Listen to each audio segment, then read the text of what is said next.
네, 안녕하세요. 선한스탁 로로쌤입니다. 자, 2022년 1월 10일 월요일 주앙방송 시작하도록 하겠습니다. 자, 먼저 미증시 확인하겠습니다. 다우지수 사상 최고치 달성 이후에 휴식을 취했다.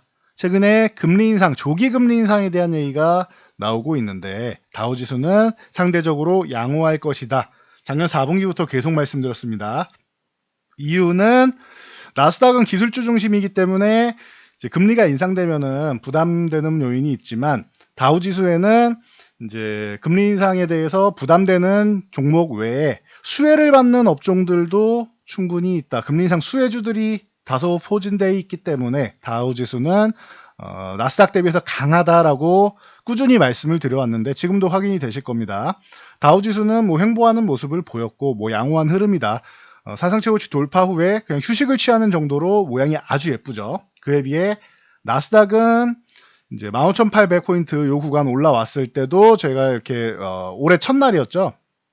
올해 첫 거래일에 이제 돌파해서 올라왔을 때도 15,800 위에 있지만 이건 돌파라기보다는 걸쳐놓은 거다. 여기서 양봉을 하나 세워서 16,000 위쪽으로 적어도 16,000 구간까지는 올라올 때까지는 방심할 수 없다. 요거 이탈 살짝만 조정받아도 휴식을 취해도 15,800 이탈 아니겠느냐 말씀을 드렸는데 역시나 뭐 15,800 회복은 아직 어렵고 저항으로 느끼는 정도. 그래서 기술주 중심이기 때문에 나스닥이 조금 더 약했다 보시면 돼요. 그래서 지금 15,000 전후 구간에서 이제 저점을 잡고는 있는데 사실 14,000까지는 열어놓고는 있는데 이 구간을 이탈하면 이제 약세 구간으로 접어드는 거죠. 14,000까지는 중립 구간입니다. 그래서 아직까지는 괜찮아요. 나스닥은 밑에도 아직도 많이 열려 있고 공간도 열려 있고 그런데 이제 15,200을 회복해 준다라고 하면은 다시 한번 또 상방향 쪽을 도전해 볼 수는 있겠죠. 그래서 이 정도 보시면 되고 자, 아시아 증시 같은 경우는 전체적으로 오늘 양호한 모습을 보였습니다. 홍콩 지수 같은 경우도 항생 지수도 이제 1% 상승, 그리고 상해 지수 중국 같은 경우도 이제 0.39% 상승, 그리고 대만 가권 같은 경우도 오늘 보면은 0.38%. 그러니까 전체적으로 뭐 소폭이라도 강세를 보였는데 우리나라 증시만 좀 유독 밀려가지고 여러분들이 기분이 별로 안 좋으셨을 텐데 금요일 날 올랐던 부분에 여기서 추가적으로 올라오면 뭐 정말 좋겠지만 뭐 2,950 살짝만 걸쳐놓은 거기 때문에 뭐 살포시 쉬었습니다. 그래서 이번 주 초까지는 목요일 날 말씀드린 이번 주 초까지는 횡보하면서 이렇게 2,950 아래서 이렇게 횡보할 수 있다 말씀을 드렸는데 좋다 말은 느낌이긴 하지만 이러면은 우리나라만 밀렸기 때문에 내일 정도에는 또 뭐 우리나라가 또 상대적으로 강세를 보일 수는 있다. 그런 상대적인 강세가 나와도 자꾸 줬다 뺏는 느낌이니까 기분이 좋지는 않죠. 그래서 뭐 횡보할 가능성이 높다라고 말씀드렸는데 그 정도 움직임이라고 생각하시면 돼요. 그리고 수급 동향 체크하시면서 여러분들이 이제 뭐 금융투자 같은 경우는 매수 매도가 나와도 이 선물하고 보면은 프로그램 매매가 많고 좀 단기적으로 청산하는 부분도 많기 때문에 크게 신경 쓸 게 아니다. 이건 단기 자금이 많다. 대신 투시는 뭐 크게 나오지 않은데 사모펀드가 좀 600억 가까이 규모 있는 매도가 나왔고 그리고 연기금이 1,300억 이상의 매도가 나왔다. 그러면 이 구간이 둘이 합쳐서만 해도 거의 한 2,000억 가까이가 나왔는데 기관 쪽에서 매도가 나오고 외국 쪽에서 연초에 매도 나오는 거는 어떤 물량이다? 포트폴리오 교체하기 위해서 비워내는 구간이다. 그리고 이제 교체하는 과정이 이제 연초에는 일어난다 말씀을 드렸는데 먼저 비워내고 나서 담습니다. 그래서 이 부분을 알고 계시고 연기금에 대해서 우려하시는 분들이 좀 아직도 많으신 것 같아요. 작년에 연기금이 외국인하고 거의 비슷하게 매도를 했습니다. 국내 주식시장에서. 다른 기관 다 빼고 연기금 혼자 24조를 매도했어요. 24조 1,400억인데 24조를 매도했어요. 외국인이 더 많이 매도하지 않나요? 예, 외국인 25조 매도했습니다. 거의 차이가 없죠. 국내 기관들 다 합치면 뭐 외국인보다 국내 기관들이 더 많이 매도한 거죠. 그중에 중심에 있던 게 연기금입니다. 24조 1,400억이니까. 자, 그러면은 올해도 연초부터 이렇게 매도하는데 이게 단기적으로 포트폴리오 교체하는 자금일까요? 아니면은 올해도 작년처럼 국내 주식 비중을 줄이는 정책 하에 이 연기금이 올해도 매도일색으로 작년에 24조 매도한 것처럼 매도일색으로 갈까요? 라고 이제 궁금해 하실 수 있는데 결론부터 말씀드리면 올해는 그렇게 부담이 크지 않습니다.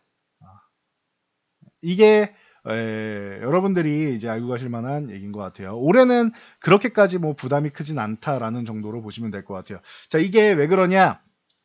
올해 연기금이 국내 주식 보유 목표 비중은 뭐 16.3%다 뭐 이러면은 현재 대비해서 0.5%포인트를 더 매도를 해야 되는데 그럼 부담 있는 거 아니냐라고 생각하실 수 있어요. 자, 그런데 16.3을 정확하게 맞춰야 되는 건 아니에요. 이게 자산을 배분할 때 이탈 허용 범위라는 게 있습니다. 작년 4월에 이탈 허용 범위를 원래 플러스 마이너스 2%였던 이탈 허용 범위를 3%로 조정을 했어요. 플러스 마이너스 3%로. 이게 무슨 뜻이냐? 쉽게 설명하면 16.3%가 목표인데 이거보다 3% 적은 13.3% 여기도 허용한다. 그리고 이거보다 3% 높은 19.3%도 허용한다. 이 사이 안에만 있으면 되는 거예요. 13.3에서 19.3. 그렇다라고 하면 올해는 그렇게까지 부담이 되지는 않는다라는 거 참고하시면 돼요. 원래 지금 상황에서는 한 아직도 뭐 15조 이상, 16조 이상을 매도해야 되는데 그 정도까지 매도가 올 한 해 그 정도까지 매도가 나오지 않아도 된다라는 거예요. 작년에 많이 줄여놨기 때문에 올해는 연기금이 부담을 조금 덜 줄 가능성이 높다라는 거. 물론 그렇다고 국내 주식시장을 엄청 사거나 하지는 않은 할 가능성이 높지는 않습니다. 사주면 고마운 거예요. 허용 범위를 3%까지 해서 조금 늘려서 해주면 좋은데 적어도 작년처럼 강력한 매도는 나올 가능성이 높지 않다 정도로 보시면 돼요. 뭐 구간별로는 당연히 나오겠지만 1년 내내 강력한 매도로 이제 주식 시장을 이제 짓누르는 이런 현상이 나올 가능성은 매우 좀 낮은 편이다라고 보시면 됩니다. 그래서 그나마 올해는 연기금 수급 같은 경우는 부담이 좀 덜 된다라는 거 생각하시면 되고, 자, 코스닥 같은 경우는 자, 1020포인트 돌파 시도한 다음에 또 다시 한번 밀려 내려오면서 980포인트를 두드리고 있습니다. 한 960 정도까지는 열어놔도 괜찮다. 요거 구간 오면은 기존에도 저점 매수가 나왔었다라고 말씀드렸는데 980을 유지해주면 어떤 상황이 나오는 거냐면은 이렇게 저점을 높여가는 과정이 나오는 겁니다. 이런 식으로 저점을 높여가는 과정이 나오기 때문에 이제 저점을 높이면서 위에 고점까지도 높여가면은 이제 다음에는 1020포인트를 회복하게 되면 1060까지 가게 되는 것이죠. 이게 이번 달 이제 안에 그래서 내일이랑 뭐 해서 주 중반 정도 해가지고 소폭 반등이 나오면서 1020을 빠르게 회복해 준다라고 하면 이번 달 안에 1060포인트 도전하는 정도까지가 최대 목표치 정도가 되지 않겠냐. 넘어가면 뭐 좋겠지만 현실적인 목표치로 1060 건드리면은 제일 좋은 목표치. 적어도 1020 위쪽에만 올려놔도 이번 달은 성공적인 장이 되지 않겠느냐라고 볼 수 있고, 그리고 1020 위쪽이면은 괜찮은 정도고 1060 정도 붙여놓으면 뭐 아주 뭐 나이스한 정도다라고 생각하시면 될 것 같아요. 그리고 아래로 만약에 내려간다고 해도 980 정도만 유지해주면은 나쁘진 않습니다. 나쁘진 않은데 980 쪽에 있는 건 별로 기분이 좋지는 않죠. 1020 정도 이상 정도만 해주면은 이번 달 말까지 그 정도만 해주면은 코스닥은 양호하다. 그리고 충분히 그 정도 힘은 나올 수 있다라는 거 참고하시면 될 것 같습니다.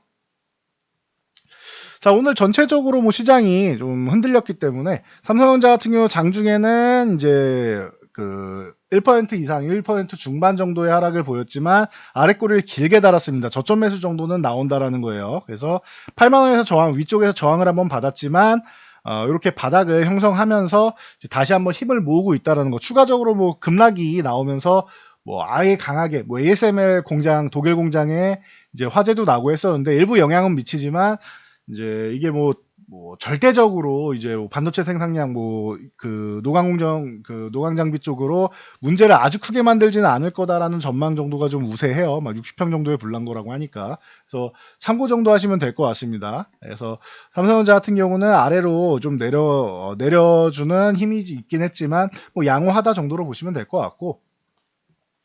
자, 지금 뭐 하나금융지주나 이런 금융지주사들이 좀 덜 올랐다 말씀을 드렸는데 화재보험 쪽이 손보사 쪽이 제일 좋다라고 말씀을 드렸는데 손보사 쪽이 제일 좋고 금융지주사가 좀 덜 올랐다. 이번 주에 만약에 덜 오른 쪽이 금리 인상 쪽이 부각이 되면은 금융지수 움직일 수 있다 말씀을 드렸는데 하나금융지주, 뭐 KB금융, 뭐 우리금융지주도 뭐 강하게 치고 올라왔습니다. 이러면서 금융지주사들이 다시 한번 올라오는 모습. 그리고 생보사들 같은 경우도 뭐 하나생명을 비롯한 이런 생보사 같은 경우도 회복은 좀 되고 있다 정도. 뭐 그래도 역시 이 손보사가 제일 좋습니다. 금리 인상기에는 이런 수익 구조나 보면은 이 손보사가 뭐 가장 좀 좋은 탄력적인 모습을 보인다. 그래서 DB 손해보험이 제일 좋은 모습 보인다라고 말씀드렸는데 메리츠화재가 좀 작은 종목으로는 좀 좋은 모습 보였고 이제 삼성화재나 현대해상 같은 경우도 삼성화재가 22만 원 회복해줘야 됩니다 말씀드렸는데 거래량 양호하면서 회복은 해줬어요. 근데 거래량이 뭐 빵 터진 건 아니니까 양봉을 여기서 하나 더 세워줘야 된다라는 거 참고하시고요. 안 그러면은 항상 말씀드렸지만 여기서 살짝만 조정받아도 22만 원 이탈이에요. 쉬어가는 구간 만들어도. 그렇기 때문에 양봉을 하나 더 세워줘야지 안정권이 된다. 그래야 쉬어야 22만 원 흔들기 정도 나오고 다시 올라오겠죠. 자, 현대해상 같은 경우도 마찬가지입니다. 최근에 좀 가파르게 올라왔는데 24,000원 위쪽에 올라오면 괜찮다. 26,000원 넘어가면은 좋아진다 말씀드렸어요. 26,000원, 26,400원 정도인데 여기서 유지를 26,000원 위를 한 유지 정도만 해줘도 되고 적어도 여기서 양봉 하나 더 세워준다라고 현대해상은 쉬는 구간 나오면은 또 잡아야 되는 종목이 됩니다. 그래서 올해는 이런 보험사주, 이 금리 인상 수혜주들 같은 경우가 좀 긍정적일 수 있다라는 거, 그리고 기술주 들고 가시는 분들은 좀 해지성으로 들고 가실 수 있고, 그리고 경기 민감주 쪽이 최근에 좋아진다라고 말씀드렸는데 그쪽을 좀 보시면 좋을 것 같아요. 반면에 네이버나 카카오 같은 경우는 여전히 뭐 약세 구간으로 돌입하고 있다. 그나마 네이버는 아래 꼬리 달면서 이제 저점 매수세의 가능성을 만들고는 있습니다. 여기서 양봉 하나 세워줘야 됩니다, 대신. 그래서 아직까지는 이제 심증은 있지만 아래 꼬리 다는 거 보니까 이 저점 매수의 심증은 있지만 양봉을 하나 세워주면 조금 더 확신을 가질 수 있다. 거래량을 실어줘야겠죠. 카카오 같은 경우는 계속 뭐 안 좋은 얘기가 많이 나오고 있죠. 그래서 이때 국정감사 이후에 반등이 나올 수 있다 말씀드렸는데 반등이 좀 약했고 12만 원 유지 못해주면 안 된다. 적어도 올해 선거 때까지는 뭐 기업 쪽으로 대기업 쪽으로 해서 이제 골목 침해나 이런 쪽으로 골목 상권 침해 쪽으로 이제 화살을 돌릴 수 있다. 그래서 국정감사 때 한번 돌리고 선거 이제 끝나기 전에 올해도 한 번 정도는 더 돌릴 수 있다 말씀드렸는데 카카오는 자체적으로도 임원들이 주식을 매도하고 하면서 좀 문제가 좀 되고 있죠. 그래서 뭐 대표이사 내정자가 뭐 사임하는 등 뭐 여러 가지 이슈가 있는데 그러다 보니까 네이버보다는 조금 더 안 좋은 것 같습니다. 지금 최근 기존에 12만 원 위쪽까지만 해도 여기 버텨줄 때까지만 해도 네이버보다 좋은 모습이었는데 역시 12만 원 이탈하니까 좀 이제 악재들도 좀 더 추가적으로 나오고 이번에 잘 청산하고 기업 이미지를 다시 한번 뭐 단단히 굳힐 필요가 있을 것 같습니다. 그래서 이런 인터넷 관련주들은 금리 인상 시기에는 뭐 제일 좀 부담되는 종목들이다. 기존부터 말씀드렸던 그대로고.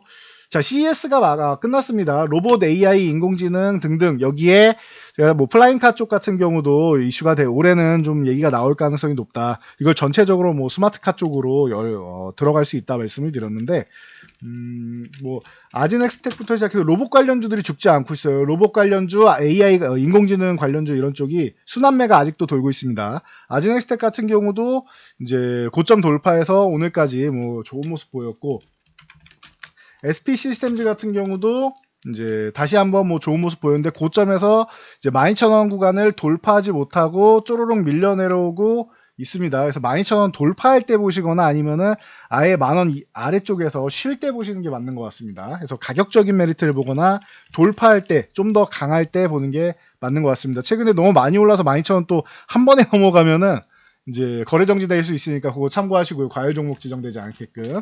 그래서 시간을 좀 두면서 넘어가는 게 낫다. 지금은 휴식 구간을 좀 기다리는 게 유리하겠죠. 자, 스맥 같은 경우도 마찬가지고 뭐 에브리복 같은 경우도 마찬가지입니다. 과열 가능성 있는 종목들은 좀 쉬었다가 가는 게 낫다라는 거. 그리고 뭐 네온테크나 제이시언 시스템 같은 경우를 이게 과거에 드론 관련주로 많이 꼽혔었는데 이런 종목들이 한 차례 상승 후에 잘 휴식을 취하고 있는데 이런 종목들이 움직이는 거 여러분들이 좀 잘 체크하시면 좋을 것 같습니다. 제이시언 시스템 같은 경우는 이제 VGA 그래픽카드 뭐 유통회사로도 유명하죠. 그래서 오늘 같은 경우 위쪽에 반짝했는데 쉬는 구간에서 뭐 잘 한번 여러분들이 살펴보실 만할 것 같습니다. 이게 드론 관련주들이 플라잉카 쪽으로도 연관이 되고 있기 때문에 관련 기술력을 보유하고 있다 하기 때문에 이런 관련주들 이외에도 있는 종목들을 보시면 도움이 되실 것 같습니다. 자, 그리고 경기 방어주들이 좀 선방을 하고 있죠. 오늘은 뭐 장세가 약할 때는 우리가 기본적으로 필수적으로 소비하는 쪽, 그리고 경기 방어주, 뭐 우리가 전화를 안 쓰지는 않죠. 경기가 안 좋다고 해서 전기를 안 쓴다거나 이런 통신기기를 안 쓴다거나 하진 않습니다. 항상 사용하는 것이죠. 우리가 숨은 쉬어야 될 거 아닙니까? 그래서 시장이 안 좋을 때 통신주가 좀 선방을 하는 편이다. SK텔레콤이 뭐 크게 오르진 못했지만 밀리지 않으면서 유지 정도는 해줬고, 뭐 KT가 오늘은 뭐 양호한 모습을 보였습니다. 그래서 KT가 거의 한 2% 가까이 반등 나왔는데, 뭐 역시나 뭐 최근에 이제 배당락 이후에 좀 쉬어가는 흐름이다. 통신주는 보통 통신주는 배당락 후에 바닥을 이렇게 다지는 모습이 보통은 나와요. 그러니까 참고 정도 하시고, 대신 이제 좀 주가가 밀릴 때 선방해주는 지수 하락을 좀 방어해주는 역할 정도는 해준다라고 보시면 돼요. LGU 플러스나 한국전력 같은 경우도 마찬가지고요. 자, 셀트리온 같은 경우는 이제 셀트리온 그룹 자체에서 1,500억 자사주 매입을 하기로 했습니다. 셀트리온이 1,000억, 뭐 헬스케어가 500억 해서 여기 다트 들어가시면 여러분들 자기 주식 취득 결정에서 공시가 다 있습니다. 확인하시면은 됩니다. 셀트리온이 1,000억, 이렇게 500억 해서 자사주를 매입하겠다라고 해서 주가 부양 이제 주주총회 전에 본인들이 이제 배당도 하고 그리고 자사주 매입도 하면서 최소한의 것을 했다라는 정도의 성의 정도 표시라고 생각하시면 될 것 같습니다. 그래서 셀트리온 그룹주 올라오면서 삼성증권에서도 4분기 실적 같은 경우는 이제 레키로나의 매출 영향으로 해서 좀 긍정적으로 유럽에서 정식 허가를 받았죠. 그래서 레키로나주 매출 영향으로 해서 좀 긍정적으로 좀 뭐 조정한다라고 얘기가 나왔습니다. 그래서 이 영향까지 있으니까 참고하시면 될 것 같아요. 리포트는 셀트리온 헬스케어 쪽으로 나왔습니다. 참고하시고요.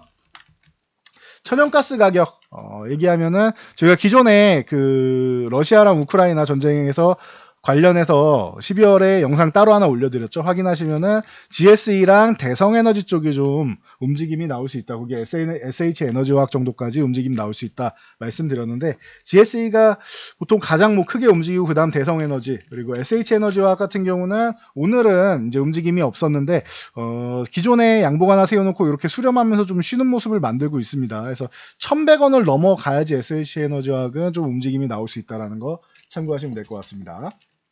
자, 이게 이렇게 천연가스나 이런 원자재 가격이 올라가면은 항상 얘기 나오는 게 대체 에너지들, 신재생 에너지들 쪽이 얘기 나온다. 그래서 원전 같은 쪽이 EU에서 2050년까지 신규로 5천억 유로, 그러니까 우리나라 돈으로 이제 거의 한 600조 정도 됩니다. 어마어마한 금액이죠. 그래서 2050년까지 600조 정도의 투자가 필요하다라는 얘기가 나왔어요. 그래서 이제 뭐 확정까지는 아니지만 이 정도를 투자해야 된다라고 얘기 나와서 좀 움직임이 나왔는데, 두산중공업 아직 뭐 22,000원 회복 못했으니까 이 구간을 회복해야지 더 좋아진다라고 보시면 될 것 같아요. 22,000원 위에 올라올 때 좀 기다리시는 것도 방법이 될 수 있습니다. 아직까지는 뭐 기간 조정 받으면서 휴식을 취하고 있기 때문에.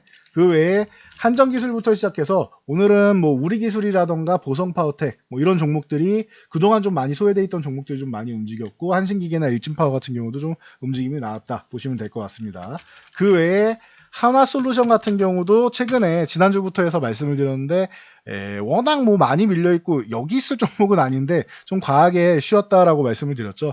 이때 이 추세를 타고 올라갔어야 되는데 못 넘어갔습니다. 그리고 나서 한 차례 크게 휴식을 취했죠. 그 10월 달에 이제 대량 매도 나오면서 이제 국내 주식을 크게 매도를 했기 때문에 충분히 쉬었다. 이제 바닥을 형성하고 올라가야 되는데 4만 원을 회복해야지 적어도 약세 구간은 탈피하는 거니까 4만 원, 지금 이렇게 38,000원 위쪽이면은 저항이 얼마 안 남았기 때문에 흐름 자체는 타긴 했어요. 그래도 좀 확인하고 들어가는 게 낫다라고 생각하시는 분들은 4만 원 위에서 보시고, 아니면은 이제 4만 원 두들기고 뭐 쉴 때 다시 한번 보시거나, 아니면 여기서 바로 쉬어도 좋고요.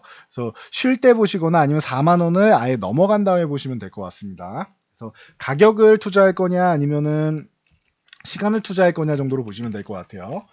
그리고 LG생활건강 같은 경우는 오늘 코로나 뭐 대표적인 피해주 중 하나로 면세점이나 이런 관련 쪽으로 해서 좀 부정적인 얘기가 계속 나오고 있습니다. 실적이 부진할 거다. 뭐 2년 동안 뭐 거리두기를 뭐 이렇게 강화하고 있으니 뭐 좋기는 어렵겠죠. 그래서 뭐 진짜 오랜만에 100만 원을 이탈한 것 같아요. 100만 원을 이탈하고 그 외에 뭐 화장품주들 뭐 아모레퍼시픽부터 시작해서 뭐 전체적으로 리오프닝 관련주들이 하락을 보였다 보시면 될 것 같습니다. 그 외에 뭐 신세계 같은 뭐 유통 면세점 같은 이쪽부터 시작해서 리오프닝주는 다 뭐 대체적으로 안 좋았다 보시면 될 것 같아요. 자, 메디오는 이제 1월 12일 날 예정돼 있던 이 유대나필의 FDA 심사가 이제 2월 11일로 한 달 연기됐습니다. 이게 22일 정도에 하기에는 이제 너무 좀 짧았고, 그리고 12월에는 이 심사하는 사람들이 이제 휴가를 좀 갑니다. 미국은 또 이렇게 연말에 휴가 가니까요. 그래서 이러면 기간이 너무 좀 짧은 것 같다라고 해서 이제 기대감 모으면서 먼저 이 22만 원 쪽 위쪽으로 올라와 있었는데 살짝 이탈하면서 휴식을 취하고 있습니다. 그러면은 20만 원 뭐 아래쪽을 준다라고 하면은 관심 있는 분들은 또 접근해 보실 수 있을 것이고, 나는 아직 기대감이 없다, 확인하고 들어가고 싶다라고 하시는 분들은 다른 종목을 보시면 되겠죠. 그래서 매주 뭐 기대하신 분들 많았을 텐데 한 달 연기됐다라는 거, 안 됐다가 아니에요. 안 됐다가 아니라 연기됐다라는 정도로 보시면 될 것 같습니다. 자, 에디슨 모터스가 이제 쌍용차 인수에 본계약에 합의를 했습니다. 그래서 그동안 말도 많고 탈도 많았는데 일단은 진행을 하기로 합니다. 그래서 뭐 투자자도 강성구 펀드에서 이제 좀 더 투자 자금을 더 이제 지원하겠다라고 하면서 이제 뭐 인수 쪽으로 이제 방향이 잡히면서 오늘 주가가 뭐 일부 다시 한번 상승하는 모습이었습니다. 상한가 갔는데 그동안 워낙 뭐 거의 뭐 작전주처럼 올라왔고 이게 뭐 일부 상승한 것처럼 보이죠. 근데 오늘 상한가에 진입한 겁니다. 그래서 본계약까지 들어간다라는 거 참고하시면 될 것 같아요. 말은 참 많았는데 인수는 되는 것 같아서 어떻게 보면 또 다행이 아닌가 싶습니다. 자, 그리고 대선 정책 관련주 최근에 뭐 탈모 치료제를 이제 의료보험에 적용시키고 뭐 골프의 대중화 이런 부분이 많이 나오고 있는데, 이런 부분은 이제 단기적으로 좀 보시면 될 것 같고, 그리고 이제 기본적으로 가장 안정적인 정책적으로는 이제 안정적인 쪽은 뭐 항상 말씀드리지만 뭐 일자리 그리고 부동산 뭐 출산 장려 정책 저출산 관련 이런 쪽 사회적인 현상이 문제가 되는 부분이 좀 뭐 가장 뭐 기본적인 바탕이 된다라고 보시면 되고, 그래서 부동산 정책을 보시는 게 뭐 여러분들이 제일 많이 관심 갖는 쪽이 그쪽이죠. 그리고 젊은 층 같은 경우는 이제 출산 장려 정책이나 일자리 관련된 쪽을 같이 이렇게 버무려서 보시면은 되지 않을까 싶습니다. 이쪽도 순환매가 계속 나와요. 정책 쪽 같은 경우도. 그래서 기존에 뭐 일자리 쪽이 지난주에 한번 이렇게 쓱 올라왔다라고 하면은 부동산 쪽하고 올라왔다라고 하면 오늘은 이제 아가방이나 이런 쪽이 양호한 모습을 보였습니다. 아가방이 바닥권에서 이제 슬금슬금 좀 움직이는 모습. 삼성출판사 같은 경우도 이제 은근슬쩍 올라오면서 61선 정도 올라와서 35,000원 정도는 해주는 모습. 여기에 오로라 같은 경우가 이제 NFT 쪽이 엮이면서 오늘 좀 강한 모습을 보였습니다. 그래서 10,000원 위에 올라오면은 좋은 구간이고, 이거는 어정쩡한 구간이라서 좀 조정을 받을 때 매매하거나 아니면은 1,500원, 11,500원을 넘어가면은 보시는 게 맞지 않을까 싶어요. 그래서 오로라 같은 경우 뭐 토박스 코리아 이런 저취자 관련주들이 좀 움직였다. 그 외에 캐리소프트나 유엔젤이나 뭐 이런 쪽도 전체적으로 같이 연결될 수 있으니까 뭐 제로투세븐도 그렇고요. 여러분들이 참고해서 이렇게 정책주를 보실 때는 뭐 단기적으로 볼 수 있는 것과 앞으로 지속적으로 볼 수 있는 것을 양쪽을 파악해서 여러분들이 투자 전략을 다르게 설정하셔야 됩니다. 뭐가 좋다 나쁘다가 아니라 사회적인 현상이 전체적으로 문제가 되고 있고 꾸준히 관심 갖는 쪽이다. 뭐 여기에 뭐 인구 고령화까지도 뭐 들어가겠죠. 그러면 뭐 헬스케어 쪽까지도 뭐 원격 진료나 이런 쪽도 다 들어갈 수 있는데, 이런 사회적인 현상이다라고 하면은 꾸준하게 갈 수 있는, 대신 조금 지루할 수 있습니다. 나는 급등하는 이런 반짝 성향이 좋아하면은 그때그때 이슈를 체크해서 올라가셔야 되는 대신 여러분들이 이 부분은 잘 체크해서 빠져나오는 구간을 손절을 정확하게 잘 칼손절을 할 수 있어야 되는데, 직장인분들은 사실 직업이 있으시거나 직장이 있으시거나 하신 분들은 사실 이 부분을 이제 정확하게 매매하기가 사실 쉽지는 않습니다. 그래서 제가 말씀드리는 게 전업 투자자가 아니라면 좀 안정적으로 갈 수 있는, 이런 꾸준히 움직일 수 있는 이런 정책 섹터를 보는 게 유리하다라고 말씀드리는 겁니다. 어떤 쪽이 좋다 나쁘다가 아니니까 이 부분은 정확하게 구분해서 내 성향과 그리고 내 현재 현실적인 상황과 맞춰서 대입해서 보시면 될 것 같습니다. 자, 저는 여기까지 말씀드리고 물러가도록 하겠습니다. 자, 월요일 오늘은 조금 이제 주변 증시에 비해서 좀 약했지만 뭐 내일은 또 양호한 증시가 또 나올 수 있으니까 참고하시고, 그리고 편안하게 저녁 보내시기 바랍니다. 저는 내일 다시 돌아오도록 하겠습니다. 영상이 도움되셨다면 좋아요와 댓글 하나씩 남겨주시고요. 영상 잘 참고해서 모두 안전 투자하시기 바랍니다.